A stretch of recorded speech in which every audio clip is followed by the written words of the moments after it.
tubig, it went kaboom! Pumatok!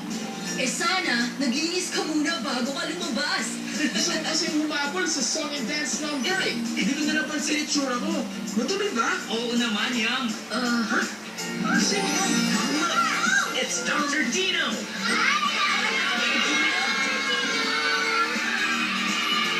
Hello, hello. Hi, Dr. Dino. I'm so happy to be here with you today. Especially since it seems you need to know a bit more about cleanliness. Cleanliness, Doc? Oo, mahalaga ang maging malinis para hindi lapitin ang sakit. Tama ka dyan. May dala kasing germs.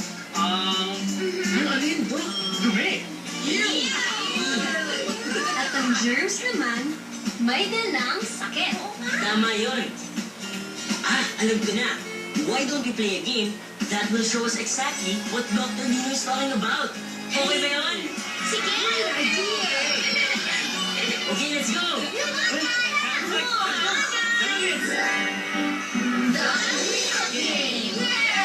Kailangan natin ng Clean Rangers to play the game. Oo nga, sila yun! Di po yung problema, Doc. Kasi may kinuha na po ang volunteers from the audience. Let's go, Clean Rangers! Okay? Jumpy siya. Ang tab na ito ay puno ng mga bola. At isipin nyo na lang, ang mga bola na ito ay dumi o dirt na dumidikit sa ating katawan. Eh, ganyan pala pag maraming dumi. Maraming germs. Ligo muna ako. Bye! Back to the game. So pag napuno na ng dumi ang Clean Rangers, right, they need to run to the next stop and remove as many balls as possible. Ang Clean Ranger na may pinakamadaming boss na matanggal ang panalo. Pero, ito tandaan nyo. Sa dirt tub, may time limit kayo. 5 seconds. Doon naman sa cleanup tub, may time limit kayo na 10 seconds. Tandaan niyo yan, ha? Okay, game na! So, Clean Rangers, are you ready to clean up? Yeah! We are ready! Ayan! Mag-umpisa na tayo! Ready, set, clean up! Ayun ako! Nakita mo na yung damit ko? Ang dami niyo nakuha! Kaya nakita mo na yung damit ko eh.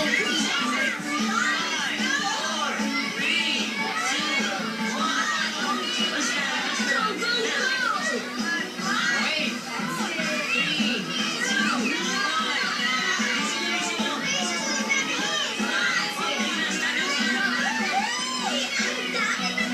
dumi!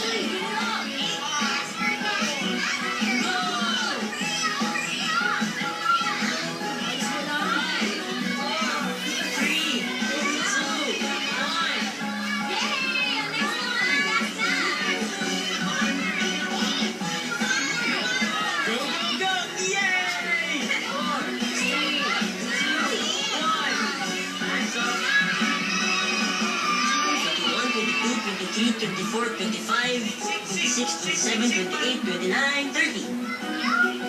21, 22, 23, 24, 25, 26, 27, 28, 29, 30, 31. So we already have the winner! Congratulations, Team Ray! Pagdating sa cleanup, you get thumbs up!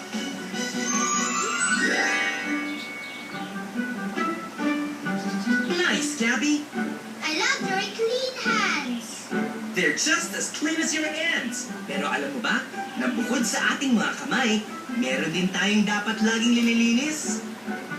Ano yan, Jollibee? Ang ating mga paa. Mga paa. Huwag niyo kami iniwan o kakalimutan. Lagi niyo tandaan, kami ay paliguan. Kahit nakakakiliti, kami ay napapangiti. Pag kami ay laging malinis, kahit kami ay maliguan, tiyain at linisan, para laging last sa lakaran. Tignan mo, mami, nakita mo na ako doon. Nakita mo ni